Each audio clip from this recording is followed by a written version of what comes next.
మానవుని జీవితము పతనము కాకూడదని ఆయన మనకి ఒక పరిశుద్ధ గ్రంథంలో కొన్ని మాటలు రాశాడా చూద్దాము. కీర్తనలు మొట్టమొదటి అధ్యాయం. దుష్టుల ఆలోచన చొప్పున నడవక దుష్టుల ఆలోచన చొప్పున నడిస్తే మన జీవితం పతనమవుతుంది.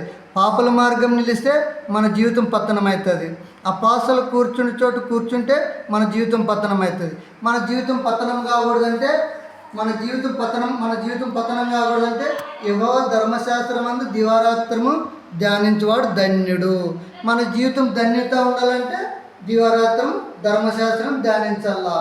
అందుకోసమే మానవుడు చెడిపోకూడదు, మానవ జీవితం పతనం కాకూడదనే ఆయన ప్రాణం పెట్టినంతగా మన కోసం ప్రేమించాడు, ప్రాణం పెట్టినంతగా ప్రయాసపడ్డాడు.